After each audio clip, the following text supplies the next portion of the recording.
제가 이제부터 강의하는 것은 그 도로에 대한 여러 가지 종류가 있었다 그랬지 않습니까? 제일 첫 번째 보면은 건축법상 도로가 있어야 된다. 그 다음에 출입에 지장이 없으면 괜찮다. 완화해서 적용할 때 할 수 있다고 한다. 그 다음에 이 땅 주인의 사용 승낙을 받아야 된다. 안 받아도 된다. 이런 여러 가지가 이제 있어서 설명을 드렸는데, 제가 이게 아까 그 강의를 하면서 이거를 제가 제대로 좀 강의를 해야 되겠다 싶어서 만들어 왔는데, 제가 조금 좀 설명이 부족한 것 같아서 처음부터 이걸 다시 한번 설명하고 또 넘어갈게요. 제일 먼저 우리가 다시 아셔야 되는 것은 건축허가를 받아야 했다는 땅이 있고 건축허가를 개발행 허가를 받아야 되는 땅이 있다 이런 얘기입니다. 자, 보면 제일 먼저 여기 보면 개발행위 허가. 이 개발행위 허가는 김대중 정부 때 만들어진 거거든요. 원래 그 전에는 박정희 정부 때는 도시계획과 국토이용관리법이 있었는데 도시지역과 비도시지역이 법이 따로 있었어요. 근데 김대중 정부 때 도시지역과 비도시지역을 합쳤습니다. 합치면서 그 당시에 그 공무원들이 제일 우려했던 게 뭐냐면은 박정희 정부 때 상당히 많은 아파트가 많이 지어지기 시작했죠. 그러니까 강남을 개발하고 난 다음에 그 다음에 이제 그 전두환 정부에 들어서면서부터 그 강남을 빼놓은 이 도시 지역에 도시 지역이 아니라 수도권 지역에 무분별한 개발 계획이 막 세워가지고 그러니까 그 주택업자들이 기반시설을 제대로 만들지 않고 막 짓는 거예요. 보다 보니까 정부에서 제일 걱정했던 게 무슨 난개발을 방지해야 되겠다 싶은 생각을 했던 거예요. 그러니까 난개발을 방지하기 위한 것으로 김대중 정부에서 제일 먼저 국토의 계획과 이용에 관한 법률과 도시계획법을 합쳐서 국토의 계획 및 이용에 관한 법률로 도시지역과 비도시지역을 합쳤다 그랬죠. 합치면서 제일 먼저 만들어놓은 것이 개발행위 허가라는 걸 만들어 놓고 그 다음에 만드는 게 뭘 만들면 지구단위 계획이라는 걸 만들었습니다. 개발행위 허가는 자 보시면은 땅을 현재 용도로 쓰다가 다른 용도로 변경을 할 때 개발행위 허가를 받는 겁니다. 건축법에서 건축허가를 받고 현재의 목적대로 쓰다가 다른 목적으로 쓰려면은 뭘 받죠? 용도 변경 허가를 받죠. 토지에는 그동안에 용도 변경이라는 것이 없었어요. 토지를 갖고 용도 변경이 없잖아요. 내가 농사를 짓다가 무슨 뭐 창고 용지에서 용도 변경하겠습니다가 아니잖아요. 용도 변경이 없었는데 그 용도 변경을 뭘로 만들었냐면 개발행위 허가라는 걸 만들었습니다. 그래갖고 원정적으로 개발행위 허가를 해줄 때에 조건이 경사도, 임목번수, 표고도. 그 다음에 건물을 짓 때는 건축법상 도로, 그 다음에 배수로. 이걸 보게끔 만드는 겁니다. 그러니까 건물을 짓지 않고 형질 변경만 한다고 할 것 같으면은 경사도, 임목번수, 표고도만 보는 겁니다. 그런데 어떤 땅에 형질 변경을 하는데 형질 변경하는 목적이 건물을 짓는다고 그러면은 경사, 임목번수, 표고도도 보고 그 다음에 도로도 보고 그 다음에 배수로도 본다 이럽니다. 따라서 어떤 땅에 내가 건물을 짓기 위해서는 개발행위 허가 때 건축허가를 받을 수 있는 조건이 만들어진 토지냐, 개발행위 허가를 해서 건물을 지으면 안 되는 토지냐부터 먼저 심사를 받고, 개발행위 허가해서 건물을 지어도 된다는 땅, 제일 조건이 뭐라 그랬죠? 경사도, 임목번수도, 표고도인데 그거는 지방자치단체의 조례로 정하게끔 되어 있기 때문에 어떤 지방자치단체는 뭐 18도 경사도, 어떤 지방자치단체는 경사도 25도, 어떤 지방자치단체는 평균 임목번수의 150% 미만. 그런데 어떤 평균 지방자치단체는 임목번수의 50% 이렇게 보거든. 평균 임목수 50% 보는데 어떤 지방자치단체는 내가 개발하려고 하는 땅 주변에 50m를 전부 다를 임목번수로 보는 경우도 있어요. 그 다음에 표고도 높이를 보는 겁니다. 높이를 보는데 무조건 높이를 보는 것뿐만 아니라 어떤 땅이든지 내가 건물을 지으려고 할 때는 뭘 먼저 진입도로를 만들어야 되죠. 그러니까 도로법이란 도로와 내가 도로를 사도를 만들어야 되는 고도의 높이가 50m 이상 되면 무조건 안 해준다. 그러니까 도로가 너무 극경사로 생기니까 그런 조건을 다 만들어 놓고 그것뿐만 아니라 거기다가 모두 해요? 같이 배수로를 설치할 수 있는 것까지 다 보고 허가를 내준다 이런 얘기입니다. 그 다음에 뭐를 받아야 된다고요? 반드시 준공검사를 받아야 됩니다. 그러니까 우리가 아셔야 될 것은 어떤 땅에 개발행위 허가를 받다가 준공검사를 받았느냐 받지 않았느냐가 중요한 것인데, 자, 이렇게 원칙적으로 이렇게 됐습니다. 개발행위 허가를 내줄 때 뭐가 돼 있냐면은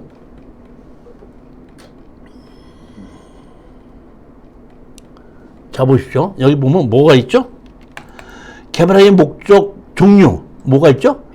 사업 기간을 정확하게 착공 시기와 준공 시기를 집어넣게끔 돼 있는데, 처음서부터 내가 난 이거는 5년 걸리겠습니다 해갖고 예를 들어서 뭐 2005년서부터 2010년까지 하겠습니다 안 받아줘요.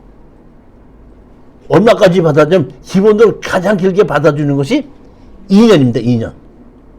그러니까 2년 이내에 하도록 하고 2년 이내 끝나지 못했을 때는 연대 신청을 한번 해주는 겁니다.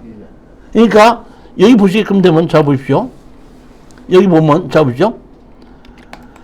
사업기간이 이렇게 있죠. 사업기간 착공 2015년 11월이 됐죠. 거기 여기는 뭔지 2017년 10월 이렇게 해서 허가를 받을 때 2년인데 2년 이내에 준공을 하지 못하면 뭐가 돼?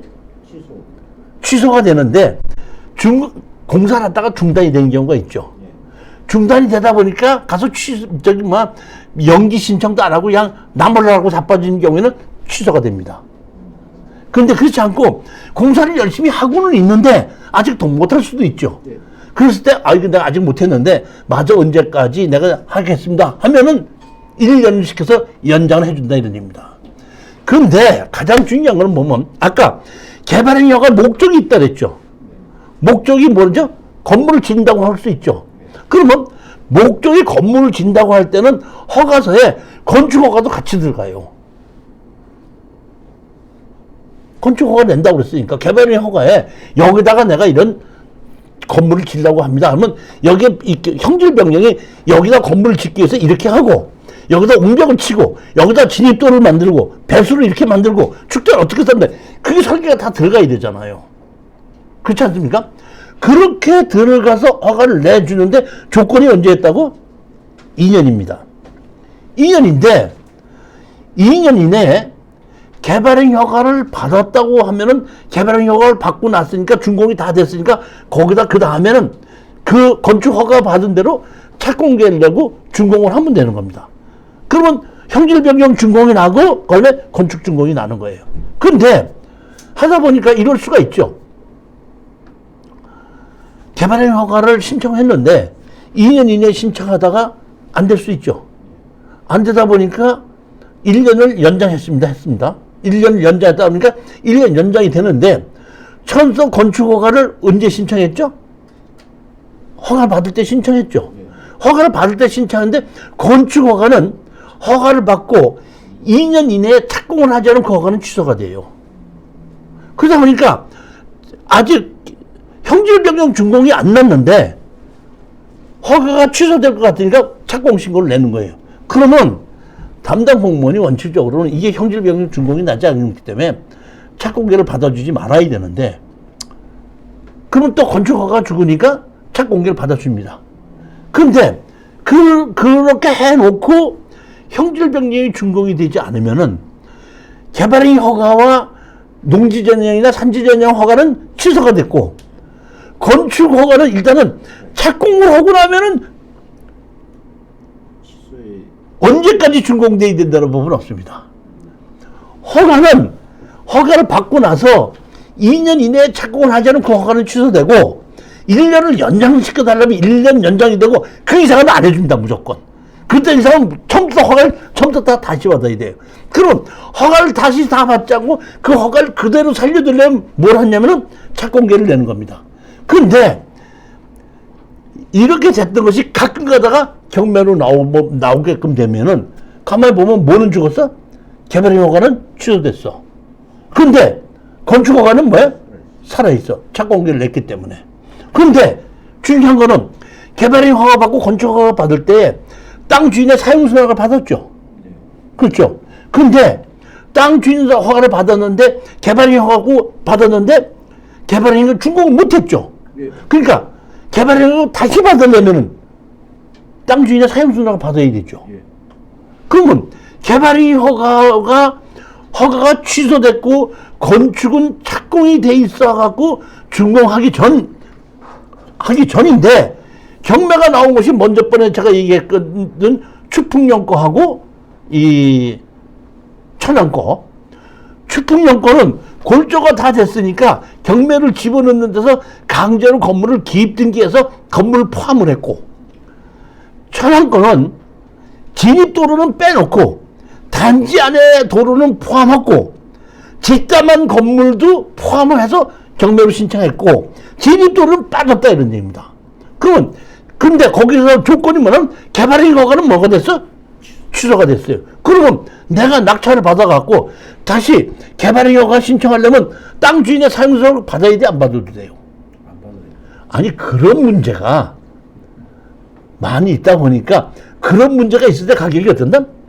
떨어지게끔 되는 거고, 제가 지금 그 수익을 취소하는 것은 그렇게 가격이 떨어진 것을 해결을 해서 허가를 다시 다 살려서 준공을 내면은 팔 수 있지 않느냐. 그러니까 그런 거를 가격이 떨어졌을 때 사자.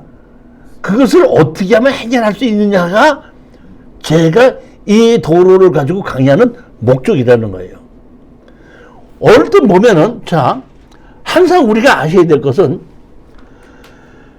건축허가를 받을 때에 뭐가 쫓아가는 거죠? 도로 사용승낙이 쫓아가는 거죠. 그러니까 건축허가가 나한테 넘어온다는 것은 도로를 나한테 따라온다고 생각하면 돼요. 개발행 허가를 죽었어도 땅 주인한테 사용승낙을 받아오라는 조건으로 해서 경매가 집어넣었다고 하더라도 건물을 내 걸로 갖고 온다면 그 건축 허가를 받았을 때 뭐가 따라와? 도로는 따라온다는 얘기입니다. 그런데 반대로 건물이 따라오지 않는 것도 있을 수 있죠. 예. 건물이 따라오지 않는 건데 개발허가가 죽었을 수도 있죠. 예. 지금 우리 이제 화성에 우리 낙찰 받은 수공사 한 분이, 어떤 분이 화성에 있는 공장을 낙찰을 받았는데 뭐만 받았어? 바닥 콘크리트만 쳐놓은 겁니다. 근데 개발행 허가가 취소됐어요. 건물 철거하고 나가고 지를 내놓으라 설정을 했는데, 만약에 그 사람이 알았어 하고서는 뭐 한다? 그 바닥 콘크리트 친 거 없애버리면 맹지가 되는 겁니다. 근데 그 건축 허가를 건축주 명의 변경해서 나한테 가져온다 그러면 모두 갖고 온 거야? 도로도 갖고 오는 거다. 항상 그거를 머릿속에다 넣어놓고, 아, 내가 이걸 낙찰 받았을 때 건물 주인하고 반드시 협상을 해서 이거를 가져와야지 도로도 가져올 수 있는 거구나. 이렇게 생각하면은 일이 쉬운데, 건물을 가져와도 도로를 땅 주인이 사용수량을 안 해준다고 생각하면 입찰 못 들어가는 거거든요. 자, 항상 도로는 뭐하고 따라다닌다? 건축허가하고 따라다닐 수밖에 없다. 그거를 내가 오늘 설명을 드리는 겁니다. 근데 교수님 거기 왜 건축허가 없죠? 표에 건축허가 여긴 개발행 허가에 뭐라면 진입도로 부지 조성 이렇게 있잖아. 여기 보면 진입도로를 내는 건 형제 변경이야.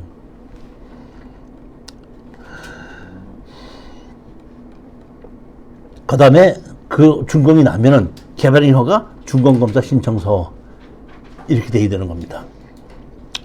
자, 교수님 잠깐 다시 한번. 그럼 개발행위 준공이 난다는 얘기는 경사도 이거와 관계없이 도로하고 배수로에 대한 허가가 난다는 거죠? 허가가 났다는 얘기는 개발행위 허가에 어긋나지 않았다는 얘기예요.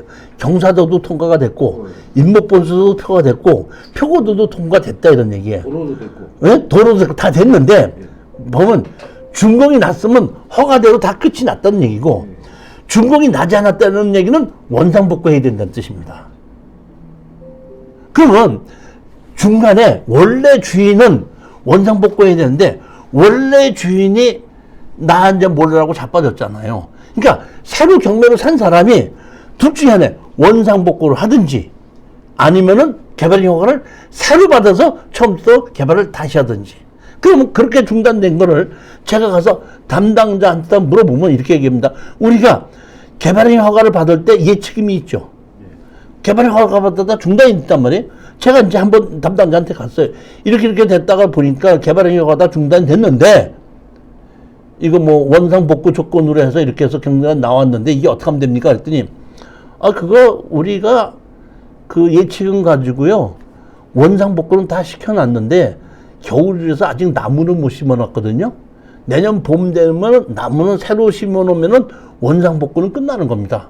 그렇다면은 당신이 낙찰 받았을 때 처음부터 개발행위 허가를 다시 순서대로 밟아오시면 됩니다.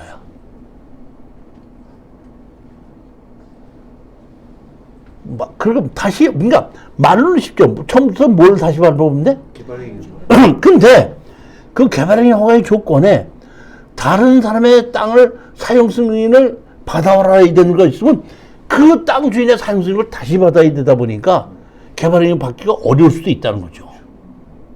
근데 다른 사람의 땅 주인의 사용 승인을 받지 않아도 됐다는 개발행위를 쉽는데 언제는 땅 주인의 도로에 땅 사용선을 받아야 되느냐 안 받아야 되느냐는 건물을 내 걸로 만들고 개발행위 허가를 다시 받아야 된다 그러면 그 도로의 사용권이 나한테 넘어온다는 겁니다. 왜? 아까 얘기했죠. 도로를 사용 승낙을 받아서 도로를 만들면 땅 주인이 관리자가 아니라 도로를 만든 사람이 관리자라고 그랬죠. 그러니까 건물을 지으려고 하는 사람이 도로를 사용 승낙을 받아가지고 도로를 만들었을 거 아니에요. 그러면 누구나면 건축주가 그 사용승낙을 받았을 거 아닙니까? 그러니까 건물을 넘겨받으면 그 먼저 주의 건축주가 사용승낙을 받은 것도 같이 넘겨온다고 보는 것이 맞다는 겁니다. 그러면 여기서 담당자가 아니다! 옛날에 허가를 받았을 때는 순덕이가 받았는데 너는 철수 아니냐? 그렇게 얘기했을 때 우리는 뭘 갖고 주장한다 그랬지 아까? 제가? 건축 허가를 받으면은 뭘 받은 걸로 본다? 도로 사도를 허가를 받은 것으로 본다. 사도를 받았을 때는 다른 사람이 땅이 주인이라도 다른 사람이 도로를 만들었다고 하더라도 막거나 뭘 할 수 없다? 돈을 받을 수 없다. 한 걸 가지고 우리는 주장을 해서 그 담당자가 해고라는 조건을 가지고 우리가 행정소송을 해서 이길 수 있다. 그런 얘기입니다. 근데 건물을 안 지었을 때는 건물 안 짓고 허가만 받았을 건물을 안 졌어도 허가를 받았을 때는 허가권을 내가 허가권을 내 걸로 만들어야 되는데 건물이 집담한 건물이 포함이 됐으면 허가권이 나한테 넘어와요. 근데 건물이 포함이 안 됐을 때는 건물 주인한테 건축주 명의 변경해서 먼저 주인하고 인감증을 포함해서 건축주 명의 변경을 신청을 해야 된다는 얘기입니다. 근데 바삭 건물이 집담한 건물 포함이 됐다는 얘기는 허가권 먼저 주인의 허가권에서 떠나서 현재의 그러니까 먼저 주인의 인감도장에 필요 없이 현재 낙찰받은 사람에게 내가 낙찰받은 사람입니다 하면 자동으로 허가권이 건축주 명의 변경이 자동으로 된다는 얘기예요. 그러니까 그 건물 주인은 내가 되는 거죠. 그 건축 허가를 받은 사람은 내가 되다 보니까 그 건축 허가를 받았을 때에 도로도 나한테 넘어온 걸로 보는 게 맞는데 담당자는 그렇게 안 볼 수도 있다는 얘기예요. 안 보고 사용승낙을 받아오라 그러면 그럼 좋다. 사용승낙을 받아오라는 거에 뭘 달라 그런다? 반려증 주십시오 해갖고 반려증을 가지고 건축법에서 우리는 건축 허가를 받았을 때는 뭘 받은 걸로 본다? 사도 허가를 받은 것으로 본다. 사도를 허가를 받았을 때는 막거나 돈을 받을 수 없다. 그리고 사도 허가를 받은 내가 그 도로를 포장하고 만들겠다. 이렇게 해도 된다는 얘기죠. 그리고 먼저 빨리 준공이 났을 수도 있고 아닌데 내가 마저 도로 포장을 해서 준공을 받을 수도 있다.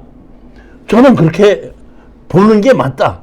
아까도 말씀드렸지만은 판사님이 모든 법을 다 보고 연구해서 판결을 내려주는 것이 아니라 원고가 있고 뭐가 있죠? 피고가 있죠. 원고는 이러이러한 법에 의해서 저 사람이 이렇게 합니다. 하면 피고는 이러이러한 법에 의해서 우리는 이렇게 하는 게 맞습니다. 하면 주장하는 법물을 가지고 판사님이 네 말이 맞다, 네 말이 맞다 판결하는데 아까도 말씀드렸지만 민법을 가지고 주장을 하면은 지는데 건축법을 가지고 주장을 할 때는 이길 수 있다. 그 말씀을 드리는 겁니다. 이 개발행위 허가는 난개발을 방지하게끔 만들었기 때문에 개발행위 허가 대장을 만들어 놓고 보면 거기에 개발행위 대장에는 다음과 같은 내용을 담아야 한다. 뭐? 허가 일자 준공일, 수허가자의 이름 및 거주지, 개발행위 허가 이루어진 토지의 위치 및 현황, 개발행위 허가의 목적, 그 다음에 준공일. 제일 중요한 게 해보십시오. 개발행위 허가 신청 관련 도서 작성 책임자의 소속 기술 등급 성명, 개발행위가 담당 공무원이 직위 성명, 이렇게 집어넣어서 개발행위 허가를 잘 못 내줬을 때는 거기에 대한 책임을 직접 허가를 내준 공무원에게 책임을 물을 수 있는 근거를 이렇게 마련해 놓은 걸 보고 제가 사실은 깜짝 놀랐습니다. 보면 개발행위 허가 절차는 이렇게 하고 반드시 뭐를 받아야 돼? 제일 먼저 준공검사를 받아야 된다. 개발행위 허가 신청서는 개발행위 목적, 사업기간, 착공 및 준공. 아까 착공에서 준공까지는 자기가 5년 걸릴 것 같아도 5년 걸린다고 하면 안 되고 무조건 2년으로 신청한다. 2년이 지나면 다시 담당 공무원에 의해서 연장을 시켜주는데 연장을 하는 것이 공사를 하지 않고 연장시켜달라면 안 해줍니다. 공사하다 말고 중단돼 있으면은. 근데 공사는 가서 보면 열심히 하고 있는데 아직 덜 했다 할 때는 담당 공무원이 보고 연장을 받아준다 이런 얘기예요.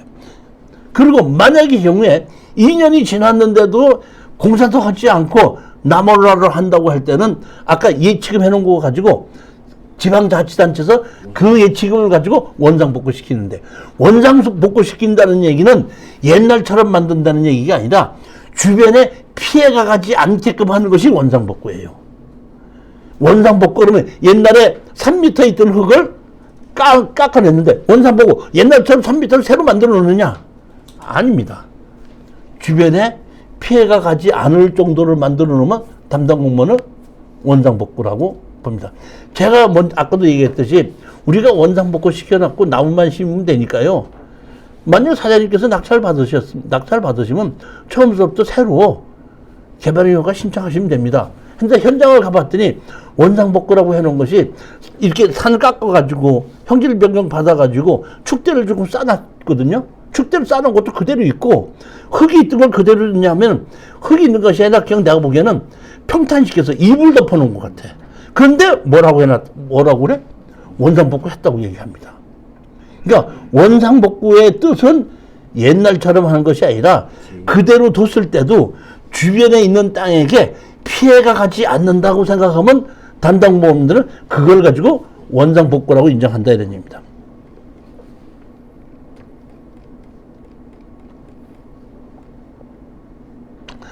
자, 여기 보면 제11조 건축허가. 건축물을 건축하거나 대수련하는 자는 구청장의 시장군수 구청장의 허가를 받아야 한다. 근데 건축허가를 받으면 다음 각호에 허가 등을 받거나 신고한 것으로 보며 다시 말하면 산지관리법 제10조에 15조에 따른 산지전용 허가 신고. 그러니까 어떤 땅에 건축허가를 받았다는 얘기는 내가 산지전용 허가를 받고 개발행위 허가를 받아서 하다가 2년 이내에 준공이 되지 않아서 뭐가 됐다?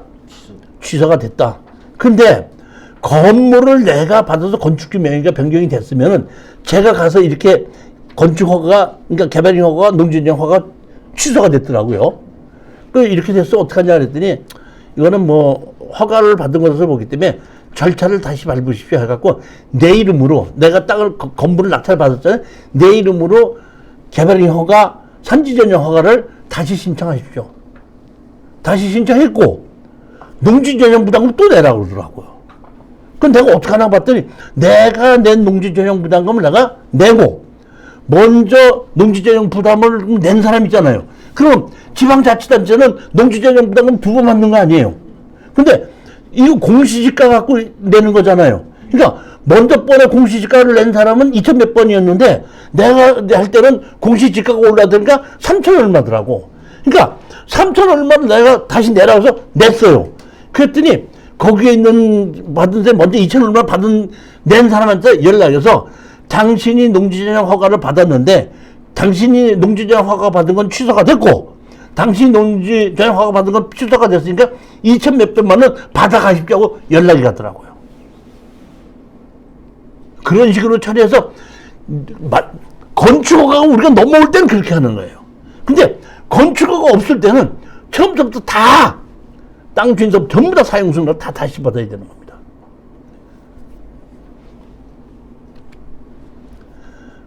말씀드렸듯이 그의 천안의 것은 진입도로가 빠졌지 않습니까? 진입도로가 빠졌어도 거기에 건축허가를 냈다 그러면 그거는 사도법에 의해서 자 여기 보면 뭐네? 사도법 4조에 따른 사도개설 허가를 받은 것으로 보는 거죠. 사도개설 허가를 그러니까 어떤 땅의 사용승낙을 받아서 건축 허가를 받았다는 얘기는 그 사도를 허가를 받은 것으로 본다는 얘기입니다. 농지인 경우에는 농지전용 허가를 받은 것으로 보고 뭐가 있죠? 배수설비의 설치 신고 있죠. 배수설비도 신고 본다. 이건 뭐냐면은 건축 허가를 받았을 때 얘기거든요. 그러니까 개발의 허가를 낼 때에 배수와 도로가 있는 걸 보고 그러면 허가를 해주는 거니까 이미 이거는 그걸 산지전용 받고 또는 농지전용 허가를 받고 도로도 사용승낙을 받았기 때문에 건축 허가를 내줬기 때문에 건축 허가를 받은 거는 개발 허가를 다 받았을 때 그 허가를 보는 것이 맞는 거죠. 근데 아까도 말씀드렸듯이 그대로 진행되면 좋은데 중간에 경매로 나왔는데 건축 허가는 살아있고 뭐는 죽어? 개발행위가 죽으면 개발행위 다시 받아야 되는데 개발행위가 다시 받을 때 아까 경매로 진입도는 빼졌다 그랬죠. 단지 안에 도로는 포함이 됐고 그럼 내가 개발행위를 처음부터 다시 받을 때 진입도로 땅 주인의 사용승낙을 받아야 되느냐 안 받아야 되느냐 그게 핵심인데 건물이 나한테 넘어오면 뭘 받은 걸로 본다? 사도개설 허가를 이미 허가를 받은 것으로 보기 때문에 건축 허가를 해서 사도개설 허가를 받은 걸로 보는 게 또 받으라고 할 필요는 없는 것이 맞다. 그렇게 보는 겁니다. 그렇지만 담당자는 뭐 하라고 하죠? 받아오라고 하는 경우가 있습니다. 그때 저거 보여주면 안 됩니까? 아니 그럴 때 담당자하고 이제 우리는 그러면 받아와야 되는 것을 반려증을 주십시오 해서 반려증을 받은 걸 갖고 이러한 자리를 통해서 변호사를 통해서 거기에 대한 반박을 하는 거라는 겁니다. 먼저 말씀드린 것이 보면 수도법에 의한 상수도 공급 신청했다 그랬죠. 허가 받은 거라고 그랬죠. 제가 먼저 번에도 말씀드렸죠. 우리 수강생이 어디에 낙찰을 받았다고? 포항에 집을 낙찰을 받았다고. 공사를 하다가 중단이 돼갖고 1억 6천짜리가 7,800까지 떨어졌더라고요. 가서 봤더니 공사를 하다가 중단이 되어서 낙찰을 받았습니다. 결국 중단된 걸 마저 공사를 시키다 보니까 공사하는 사람이 뭐라면 수도가 안 나오는데 수도가 어떤 수도인데 안 나오냐 그랬더니 수도가 아니고 저기 펌프들이라는 거야. 자가수도. 자가수도가 있었는데 거기 물이 말라갖고 자가수도가 안 나오더라는 얘기야. 지하수가 안 나오더라 이런 얘기야. 그러다 보니까 내가 보니까 먼저 보내고 공사하던 사람이 했던 것이 지하수가 안 나오다 보니까 물이 안 나오니까 살 수가 없는 건데 그 사람도 수도에 가서 수도 신청을 했더구만. 했는데 거기가 현황 도로를 출입을 하고 다른 사람 땅에 들어가게끔 돼 있어요. 그러다 보니까 수도 신청을 하니까 다른 사람 땅 사용 승낙을 받아와라. 그러고 수도 신청은 안 해준 거야. 그래갖고 그 사람이 할 수 없이 그냥 경매로 던져버리고 나왔는데 나는 그걸 모르고 낙찰을 받았단 말이에요. 낙찰 받아놓고 가서 보니까 수도가 안 들어오는 거예요. 그래서 내가 수도 신청을 했더니 수도를 담당 공무원이 이게 다른 사람 땅인데 다른 사람 땅 사용 승낙을 받아와야지 해주지 못 해준다 이런 얘기예요. 그래서 내가 건축허가를 나는 수도는 건축허가만 받으면 수도 허가를 받는다는 건 옛날부터 알고 있었어요. 왜냐면 나는 옛날에부터 공사를 했기 때문에 공사를 하려면 집이 없어도 수도부터 먼저 놔야 되잖아요. 그럼 허가증을 가지고 수도국에 가갖고 수도 놔달라고 신청하면 허가증을 수도를 놔줬어요. 그러니까 허가증만 있으면 수도를 놔주는 건 내가 알고 있거든. 근데 없다 그래서 내가 찾아갔더니 남의 땅이기 때문에 안 해준다는 거야. 그래서 내가 그럼 담당자가 안 해준다면 어쩔 수가 없어요. 담당자가 안 해준다면 하나예요. 하나는 뭐예요? 감사실에 가든지 아니면 윗사람한테 가고, 윗사람이 안 해주면 감사실에 가고, 감사실 가도 안 되면 행정소송 하는 거예요. 그런데 내가 담당자가 안 해준다니까 윗사람한테 갔죠. 윗사람 가서 내가 건축법에 의해서 건축허가 여기 정식으로 건축허가를 받으면 수도를 허가를 받은 걸로 보는데 왜 수도 안 내주냐 그랬더니 그 과장이라는 사람이 담당자 불러갖고 그러더라고.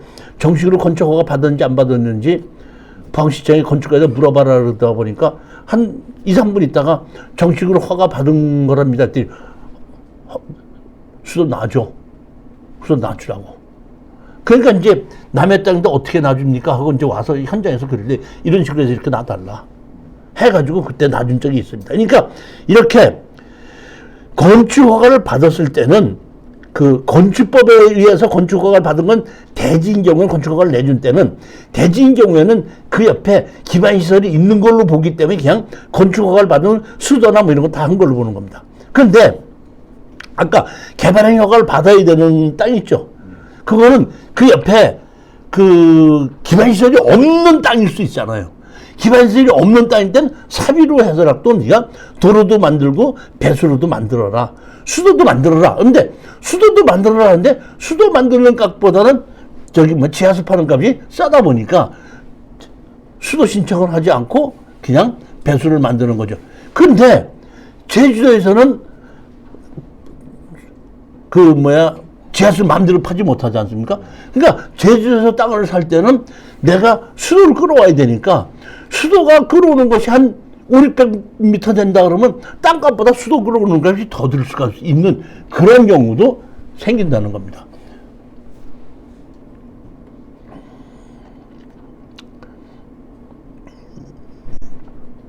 자, 이제 사도법을 한번 보시겠습니다.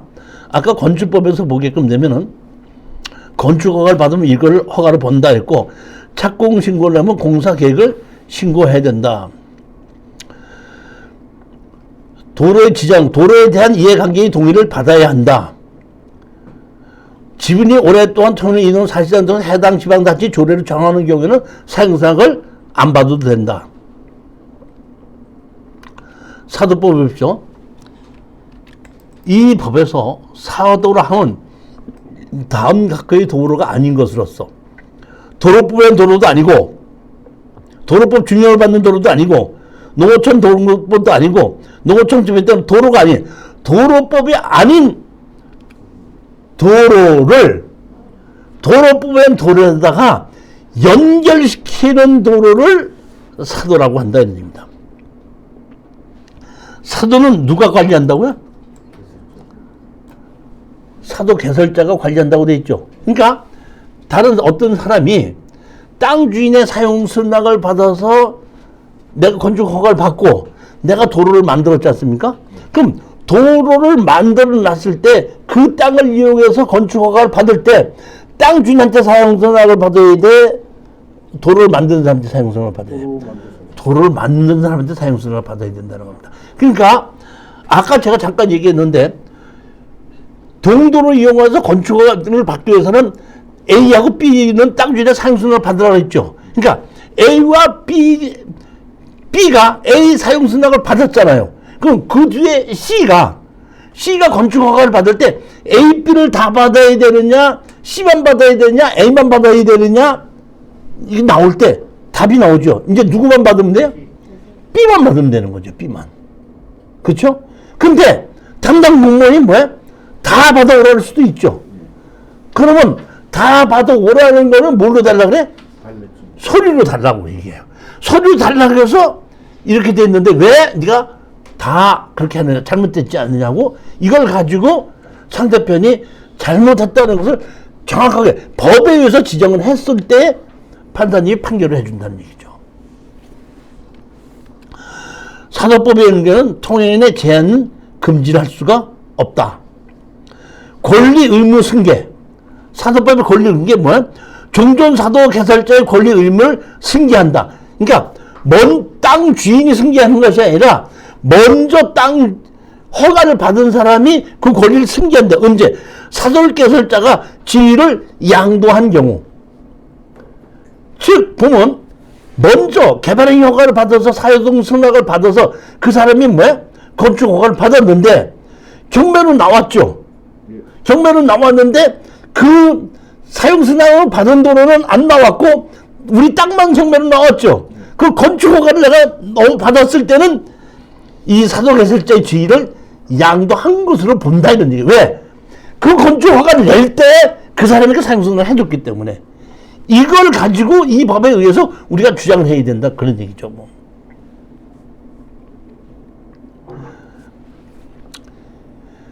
질의 제목.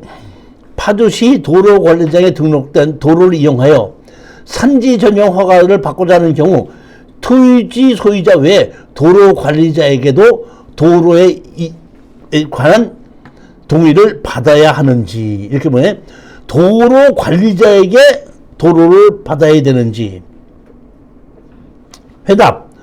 도로관리자에게 도로에 관한 동의를 받아야 할 것입니다. 이유. 건축법 2조 1항의 남해에 따르면 건축허가 시 시도지사는 시장군수 구청장의 위치를 지정하여 공고한 도로는 같은 법 제45 1항 같은 법 시행규칙 2조에 따라 이해관계인 토지 소유자의 동의를 받은 후 도로관리자에 등록하고 있고 땅주인의 사용승낙을 받아서 도로관리자에 등록하고 있고 선지관리법 시행령 배표 사의 마목의 세부기준 내 10위 나에서는 준공검사 또는 사용계획시를 완료한 기준 도로 외에도 준공검사는 완료되지 않았으나 실제로 통행이 가능한 도로로서 도로관리자가 도로 이용에 관해 동의한 경우에 해당한 도로를 이용하는 선진형 허가를 할 수 있는 바, 이 사안에서 토지 소유자와 도로 사유자가 다른 건축법 20의 남목에 따른 도로 건축법 이해관계인의 동의를 받아 도로관리자가 등록된 후 그 도로를 이용하여 산지 전용 허가를 받으려면 산지관리법 시행령에 따라 도로관리자에게 도로에 관한 동의를 받아야 하는지 여부가 문제가 될 수 있습니다. 즉 이 얘기는 뭐냐면은 이 얘기는 정확하게 이렇게 얘기합니다. 땅 주인에게 사용 승낙을 받아서 도로 대장에는 올라가 있는데 아까 얘기했죠. 준공검사를 받아야 된다 그랬죠. 근데 준공검사는 받지 못했다 이런 뜻입니다. 못해요. 도로 대장에는 올라가 있는데 준공검사를 받지 못하고 그거를 다른 사람이 사가지고 그 땅을 사용 승낙을 받을 때 아직 준공받지 못한 그 땅 주인에게 사용 승낙을 받아야 되느냐 하는 얘기인데 그때 누구의 사용 승낙을 받아야 된다? 도로관리자 먼저. 그러니까 땅 주인이 아니라 도로 포장을 하고 만들었던 그 관리자에게 사용 승낙을 받아서 도로 준공을 시켜나면 된다. 내용은 그런 얘기입니다.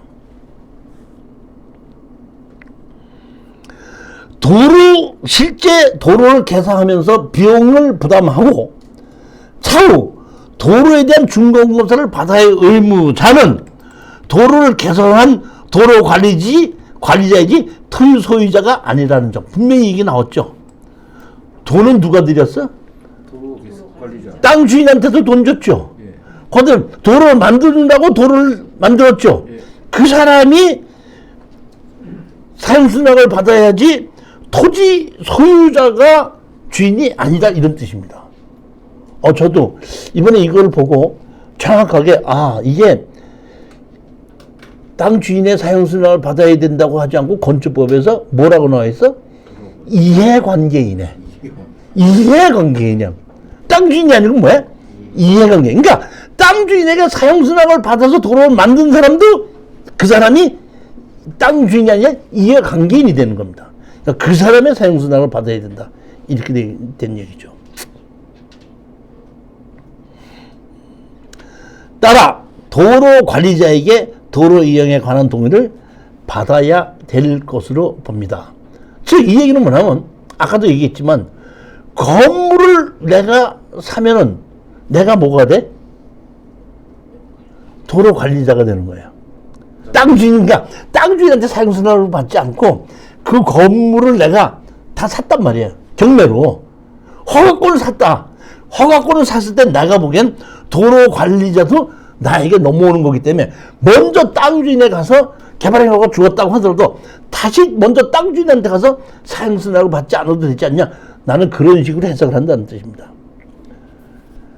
내 생각이 그렇다는 얘기지 내 얘기가 100% 맞다는 얘기는 아니고 결국에 가서는 안 해준다고 할 때는 판단을 받아봐야 되죠.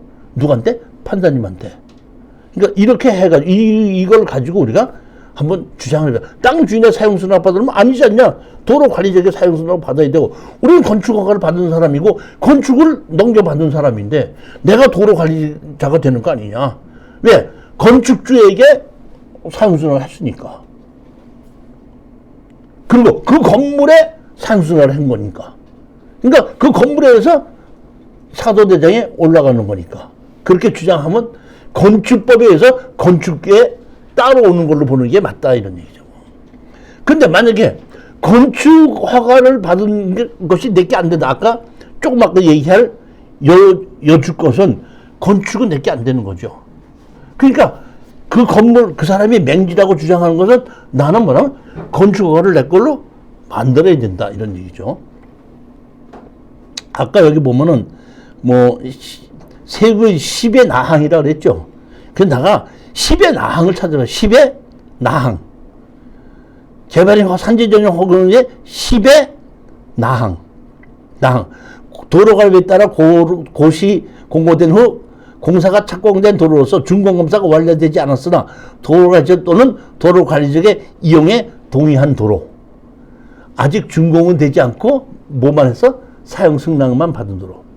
그거는 땅 주인의 사용승낙이 아니라 받은 사람에게 사용승낙을 받아야 된다 이런 얘기죠.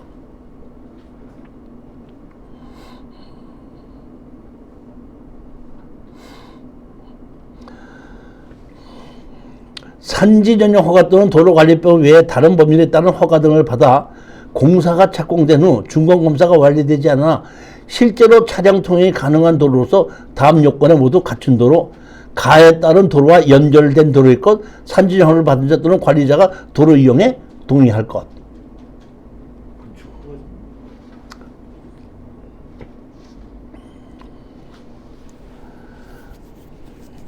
자, 이 얘기를, 이건 다시 한번 보십시다. 우리는 도로를 만들어야 돼, 돈을 벌어야 돼. 지금 제가 도로를 만드는 법을 강의하는 거야, 돈 버는 법을 강의하는 거야? 돈 버는 법을 자, 여기 보십시오. 경기도 여주시 명곡동 보면 지목이 전으로 돼 있죠. 농지 취득 자격증서가 필요합니다. 그럼 제가 얘기했죠. 개발행위 허가 받고 농지전용 허가를 받아서 만약에 준공이 됐다 그러면은 지목이 공장용지로 바뀌어야 되는 겁니다. 근데 만약에 건축 허가를 받아서 준공이 난 사람이 지목 변경을 신청하지 않으면 건물이 준공이 났어도 그대로 지목이 전입니다. 그러면 그럴 때는 내가 농지증을 신청할 때 뭘 가져간다 그랬죠? 건축물 관리장을 가져가서 얘기하면 담당 공무원이 실질적으로는 공장용지로 준공이 됐는데 지목 변경을 신청하지 않았기 때문에 농지법상 농지에 해당하지 아니하므로 농지 취득 자격증 명서를 발급을 반려합니다. 이렇게 한다 그랬죠? 그러면 농지법상 농지가 아니기 때문에 반려한다는데 농지 취득 자격증 명서가 뭐에 필요한 거죠? 농지를 사서 등기 이전할 때 필요하잖아요. 그러니까 농지법을 가지고 농지법에 의한 농지는 등기 이전하려면 농지 취득 자격증서가 필요하니까 농지 취득 자격증을 내야 되는데 농지법상 농지가 아니니까 농지 취득 자격증서가 없어도 등기 이전을 해준다는 게. 그러니까 여기서 담당 공무원이 뭐라고 농지증이 아니라 농지법상 농지가 아니므로 농지 취득 자격증서가 없어도 등기 이전을 해준다 이런 뜻입니다. 그러니까 여기는 아직 준공을 받지 못했죠. 준공을 받지 못했으니까 농지법상 농지예요. 근데 농지 전용 허가를 받았지 않습니까? 그러면 내가 예를 들어서 이거를 낙찰 받고 농지 취득 자격증을 띄러갔다. 그러면 대부분 담당자가 이렇게 얘기해요. 농지 전용 허가를 받아서 여기 건물을 짓고 있는데 아직 준공이 나지 않았습니다. 따라서 이 농지를 사시는 분께서는 여기에 다른 사람이 건물을 짓고 있고 난 땅만 산 거 아니에요. 그러니까 다른 사람 건물을 허물고 농지로서 원상복구를 하시겠습니까? 아니면은 다른 사람이 건축 허가를 받은 거를 허가권을 사서 건물을 준공을 시키겠습니까? 하고 물어보면은 내가 원상복구 시키겠습니다 하면 원상복구 조건으로 농지증을 해주고, 내가 낙찰을 받아서 준공을 하겠습니다 그러면 농지 전용 승계를 하겠다는 조건으로 농지증을 해줘요. 그러면 여기서 가장 중요한 건 뭐냐면 내가 뭐라고 하죠? 원상복구 조건으로 농지증을 해달라고 그랬죠. 그러니까 원상복구 조건으로 농지증을 했는데 원상복구 하지 않고 건물을 준공시킬 수도 있죠. 이 얘기는 원상복구 조건이라는 뜻을 이해를 해야 돼요. 원상복구가 뭐예요? 원상복구라는 뜻이 뭡니까? 원상복구라는 것은 다른 사람들은 건물을 철거하고 농지로 만드는 것이 원상복구라고 생각할 수가 있는데, 원상복구라는 얘기는 넓은 의미에서 농지법에 어긋나지 않겠다고 하는 것이 원상복구입니다. 즉 다시 말하면 건물을 준공을 시켜도 원상복구고 건물을 다 허물어도 원상복구예요. 그러니까 저 같은 경우는 이런 경우에 가서 농지증을 어떻게 발급받겠습니까 하면 원상복구 시키겠습니다 합니다. 저는. 그럼 원상복구 조건으로 농지증을 해주고, 그 원상복구가 건물을 준공시켜도 원상복구고 허물어도 원상복구라는 얘기예요. 원상복구의 뜻은 뭐다? 농지법에 어긋나지 않게 하는 것이 원상복구다. 저도 사실 몰랐는데 용인에 건물이 있는 땅을 낙찰을 받았어요. 원상복구 조건으로 농지증을 발급받았습니다. 그런데 담당자가 거기가 법정상원 있는 건물이 있었기 때문에 제가 그러니까 2개월 이내에 원상복구 시키겠다는데 2개월 이내에 원상복구 시키지 않으니까 한 4개월쯤 지나서 그 포급읍에서 우편문이 왔어요.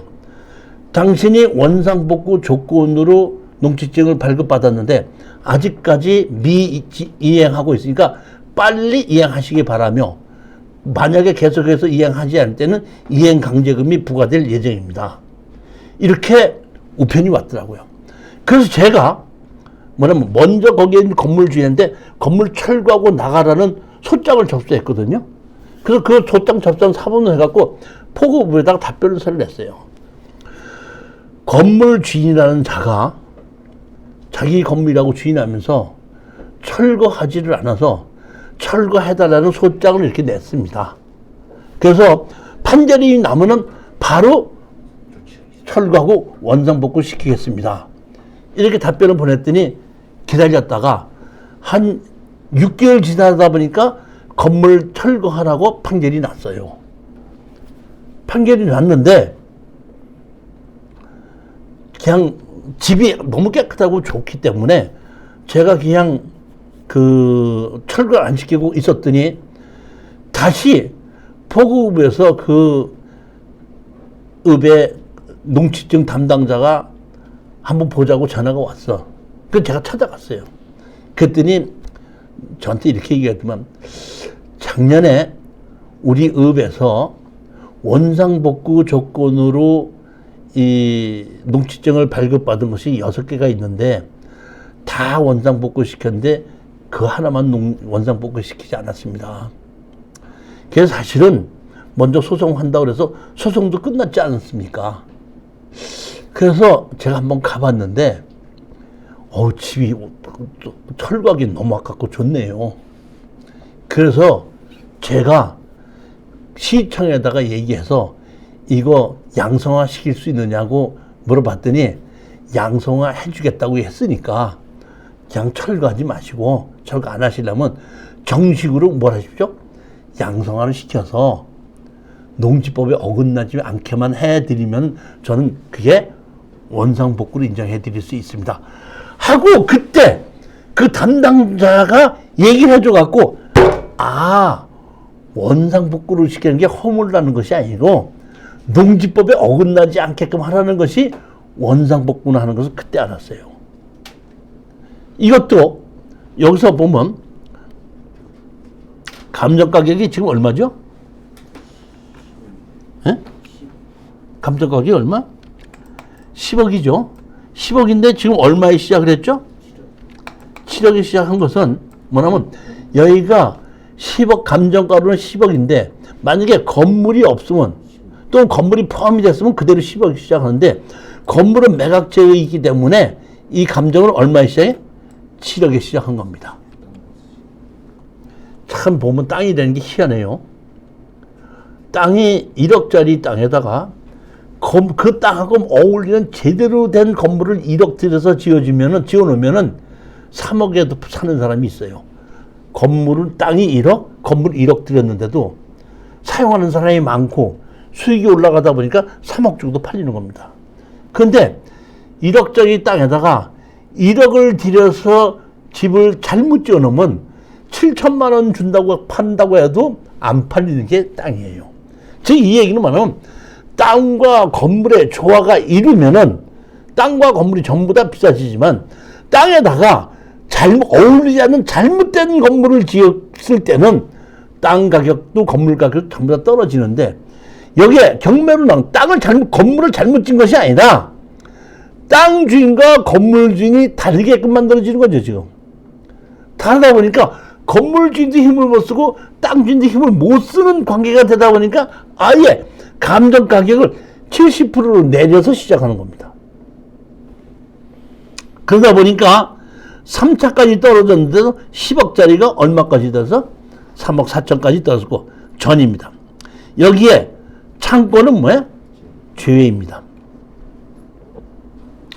여기 보시게끔 되면 점유자에 의하면 본권의 실질적인 소유자는 자신으로 소유권 이전 등기만 넘어오지 않은 상태이고 소유자인 이종숙은 이종사촌이라고 함. 공장 건물 2개 등은 거의 완공된 상태로 곧 준공이 날 것이라고 진술. 전입세대 연락 결과 본권에서는 전입된 세대가 없는 것으로 조사됨.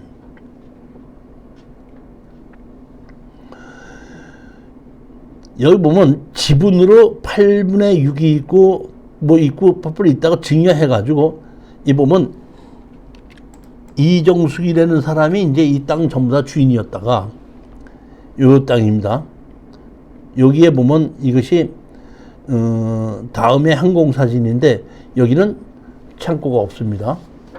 근데 여기 스마트 국도 정보를 보면 이건 매년 사진을 찍어서 지적도가 나오거든요. 지적도가 계속 달라지기 때문에. 그러다 보니까 여기 창고가 이렇게 지어져 있고 여기 보면 이렇게 도로가 만들어져 있습니다. 지목은 전으로 그대로 되어 있습니다. 여기 아직 이 건물이 준공이 나면 대지로 바뀌겠죠. 공장 용지로 바뀌겠죠. 근데 아직 준공이 나지 않았기 때문에 옛날 지목 그대로 있고 현재까지는 농지법 적용받는 농지이기 때문에 농지 취득 자격증서가 필요하다는 겁니다. 계획관리기의 개발진흥지구입니다. 자, 이걸 보시게끔 되면 자 여기서 보면 이렇게 여기 도로가 이렇게 길게 있죠. 이렇게 여기 공장이 있고 창고가 있고 그 주변도 다 이렇게 있습니다. 보면 이렇게 있는 땅이고 여기 항공사진 보면 이렇게 집이 없었던 겁니다. 근데 여기 보면 창고가 이렇게 지어져 있고 내부는 잘 지어져 있죠. 깨끗하게. 외부에도 이렇게 보면 창고 같은 것이 있죠. 요거는 조금 아직 마무리가 덜 된 겁니다. 그런데 경매로 입찰을 하러 갔더니 입구에 그 건물에다 이렇게 써붙인 겁니다. 현재 412-2번지와 1번지 경매 불가. 2023 타경 32516번지는 토지주, 발광 등의 소유지를 통과해야 접근 가능하며 당사 등은 411-2번지 지상의 미준공 건축물 공장에 대한 권리를 보유하고 있습니다. 관할 경찰서에 형사 고소 사건 2건 진행 중에 있음. 여기서 지금 관할 경찰서에 뭐가 돼 있어? 형사 고소돼 있대 그랬죠. 만약에 형사 고소가 아니고 민사로 고소돼서 있다 그러면 좀 조심해야 돼요. 권리 관계가 서로 잘못될 수가 있으니까. 근데 형사 고소라는 얘기는 주인과 뭐 권리 관계 잘못됐다는 뜻이 아닙니다. 이거는.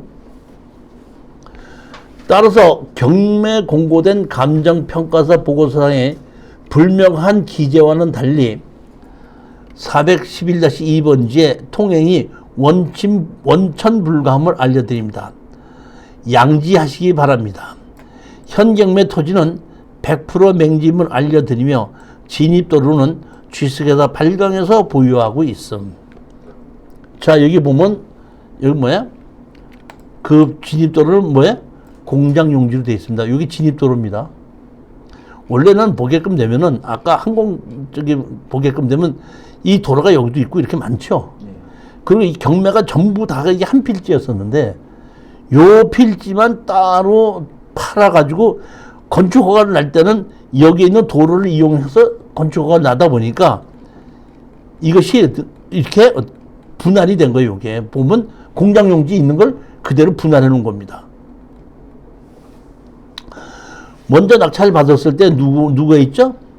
여기 보면 주식회사 칩다-시노 코리아죠. 칩타 시노 코리아. 여기 보면 411-28이잖아요. 여기 뭐야? 411-28. 근데 여기 보시게끔 되면 예전에 411-12-28로 공장이 3,332평이 경매로 낙찰을 받았었죠. 24억을 얼마에 낙찰을 받았죠? 15억에 받았잖아요. 받았는데 그때 감정평가서 보면 요렇게 요 필지는 따르죠.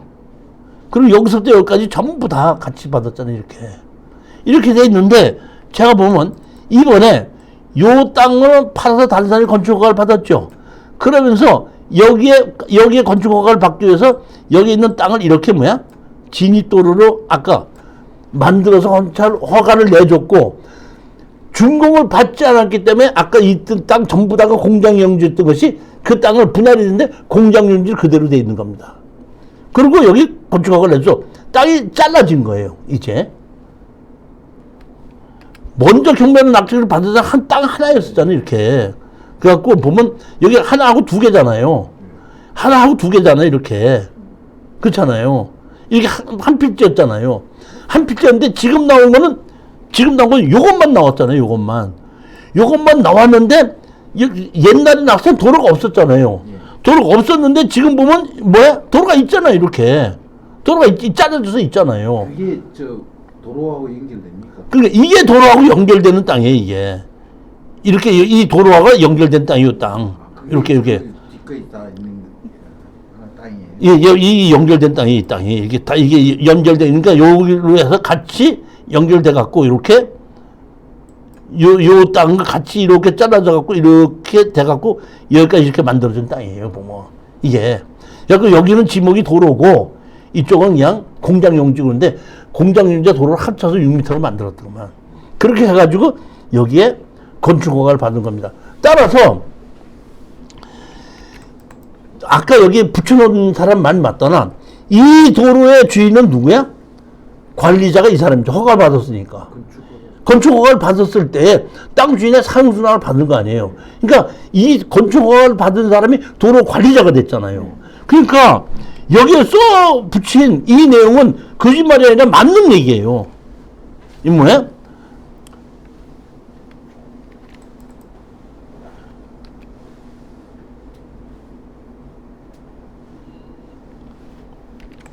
진입도로는 주식회사에서 보유하고 있음. 이 맞는 얘기입니다. 이거. 보유하고 있죠. 관리는 뭐 아니, 그러니까 관리인으로서 보유하고 있는 거죠. 땅 도로의 주인은 아직까지도 그 먼저 낙찰받은 무슨 주식회사 뭘로 되어 있습니다. 자, 볼까요? 등기를 보면은 요 땅 이렇게 잘라져 있고 이렇게 도로가 이렇게 돼 있잖아요. 이렇게. 요 땅도 잘라지고 요 땅도 잘라진 겁니다. 이렇게 잘라졌습니다. 여기 보면 410-9 뭐야? 장으로 돼 있는 겁니다. 이게. 여기 보면 여기 뭐 이거는 도로고 그 나머지 땅도 도로 보면 주식회사 칩타 시너스 코리아로 그대로 있어요. 보면. 그러니까 땅을 파는 진입도로를 파는 것이 아니라 사용수당을 해줬다는 얘기예요. 그러니까 그 사람이 뭐야? 주식회사 발광이라는 데가 이제 뭐야? 도로 관리인이 된 겁니다.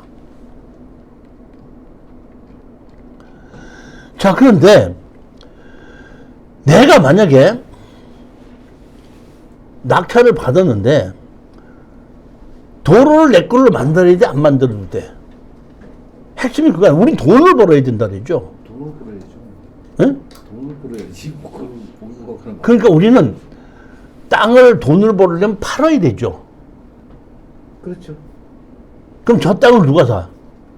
건축주한테 팔거나. 그러니까 건축주가 내 땅을 사든지 예. 아니면 내가 건물을 사든지 하면은 건축주가 갖고 있던 도로가 나한테 넘어오든지 건축주가 갖고 있는 도로를 내 땅을 사면서 같이 넘어가는 거라 이런 얘기입니다. 그러니까 저거는 아무도 안 사. 누가 사? 건물 주인이 땅을 사든 땅 주인이 건물을 사든지 둘 중에 하나입니다. 둘 중에 하나는 제가 먼저 번에 얘기했잖아요. 내 손가락이 떨어졌는데 아무리 이런 애 공짜로 준다 해도 내 손가락 사는 사람은 없다고. 그렇지만 내 손가락 주인이었던 사람은 사야 된다고 얘기했잖아요. 즉 다시 말하면 저 건물과 땅은 불가분이 누가 가져도 뭐 해야 돼? 합쳐야 되는 겁니다. 그러면 우리가 할 수 있는 일은 지금 건물 주인과 땅 주인이 다르지 않습니까? 건물 주인과 땅 주인이 다르니까 건물 주인에게 우리가 할 수 있는 거는 철거하고 나가달라고 요구할 수가 있다는 얘기입니다. 철거하고 나가달라고 얘기하면 법원에서 판사님이 조정을 한다 그랬죠? 조정할 때 건물 주인이 땅을 사든지 땅 주인이 건물을 사는 겁니다. 근데 건물 주인이 땅을 사야 되는 게 맞는데 가격 협상이 안 되는 거야. 나는 가격을 7억에 팔려고 그러고 사는 사람은 5억에 살려고 그러니까 가격 협상이 안 돼요. 그러면 건물 주인과 땅 주인이 합쳐야 되는데 합치지 않으면은 결국은 판결로 가야죠. 법정 시한권이 없으면 뭐 해야 되죠? 지료를 내놓죠. 그러니까 제일 먼저 해야 될 일이 있습니다. 우리는 낙찰 받자마자 뭘부터 해야 돼?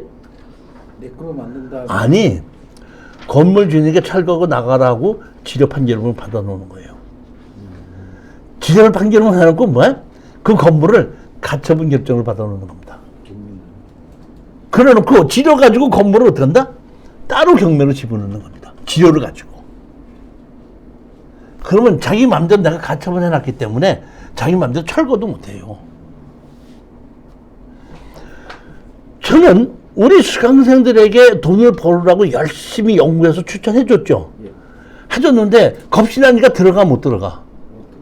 그리고 나한테 다 이렇게 뭐야? 문자를 보내서 야, 너 이런 거 봤니? 하고 나한테 문자 보내는 거예요. 너 이거 봤니? 이러고 문자 보내. 이건 나한테 문자 보낸 사람이 두 사람이야. 교수님 먼저 봤잖아요. 예? 아니 나는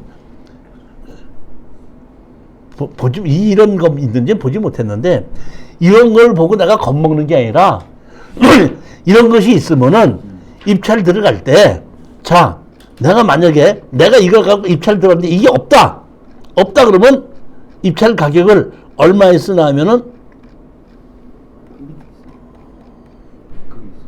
얼마 써? 4억 9천에서 5억을 씁니다. 이게 없다 그러면. 근데 저렇게 써붙였죠. 그럼 저 같은 경우는 4억 5천 이상은 안 씁니다. 그러니까 저런 것이 썼을 때에 나를 더 가격을 낮출 수 있게끔 도와주는 것이지 저것 때문에 내가 건물을 낙찰 못 받고 겁을 내는 건 아니라는 거예요. 그러니까 사실을 보면 우리 특수경매 하는 사람들 입장에서 보면 저런 게 너무너무 도와주는 거예요. 우리 가서 보면 어떤 땅을 갔는데 프랭카드 써붙여 있죠. 여기 맹지입니다. 뭐합니다. 이거 도와주는 거예요. 그런 것에 대한 건 제가 고집을 충분히 하고 이거는 우리가 낙찰 받았을 때 저 사람이 땅을 막는다 못 막는다 전부 다 정확하게 알고 제가 우리 낙찰 받은 사람에게는 가르쳐준다. 또 가르쳐준다 그랬더니 얼마 받아요? 그러더라고 또. 얼마 받아요? 절대 얘기 안 합니다. 발과하는 입장에서는 저거를 왜 써놨을까요? 모기가 받으려고 자기가 받으려고 쓴 거죠.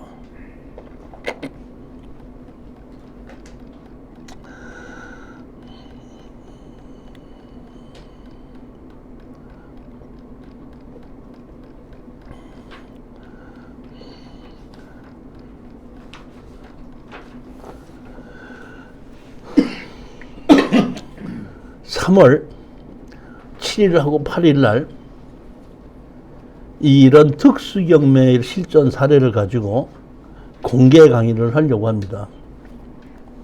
그 공개 강의 하는 것은 맹지의 도로 만들기, 그 다음에 농지증 발급받기, 그 다음에 지분경매, 건물 매각 제외에 있는데 지금 아까 여주에 있는 거는 이게 다 들어가 있는 거예요. 맹지의 도로 만들기도 들어가 있죠. 농지증 발급권 거 있죠. 지분경매도 있죠. 그러니까 지분경매만 없네. 건물 매각죄 있죠. 이 네 가지 중에서 세 가지가 다 같이 합쳐진 거거든요. 보게끔 되면 이 네 가지 중에서 두 가지에서 세 가지가 합쳐진 경우에는 가격이 반값 이하로 떨어져요. 대부분. 근데 이 중에서 한 가지만 속해 있어도 우리가 60%에서 70%에만 낙찰 받게끔 되면 수익이 되는 겁니다.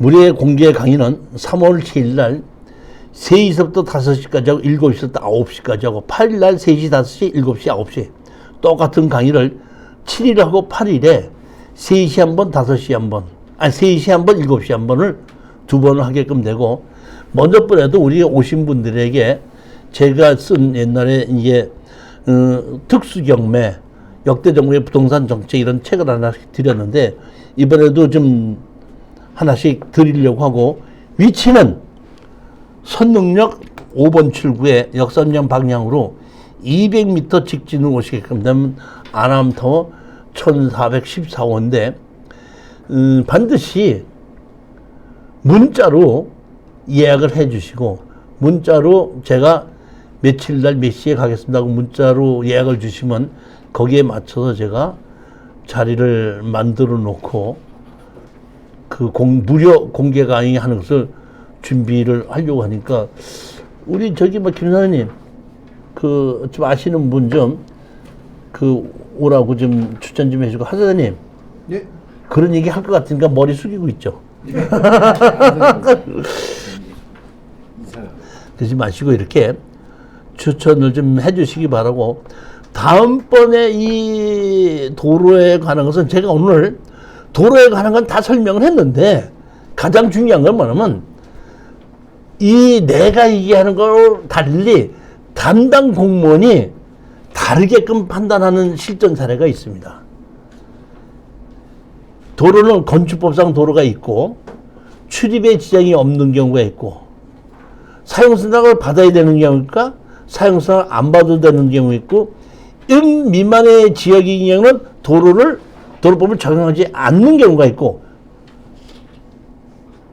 적용을 완화해서 적용하는 경우도 있습니다.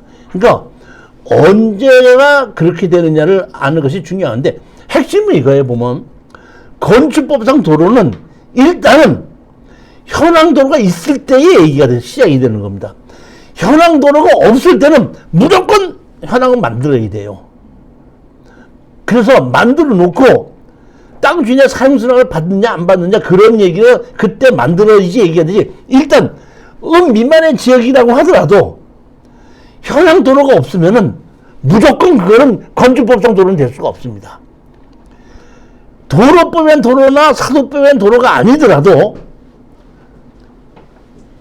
4m 이상의 현황이 통행하고 있을 때에 건축법상 도로가 될 수 있느냐 없느냐, 사용수량을 받아야 되느냐 안 받아도 되느냐는 그때 가서 따지는 겁니다.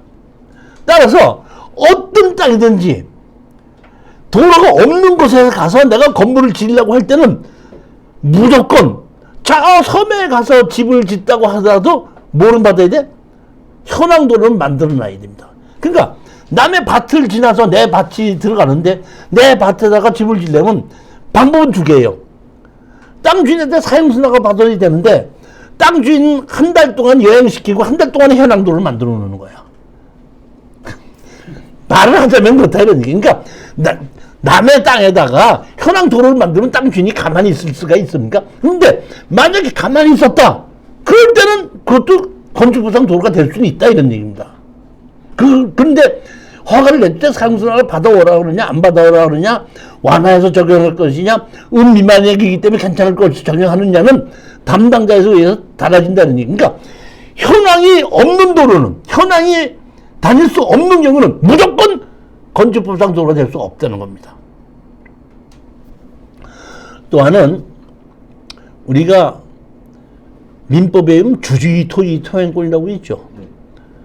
주의 토지 통행권으로 승소를 받으면은 그거 갖고 건축허가를 받을 수 있다는 얘기는 대단히 잘못된 생각입니다.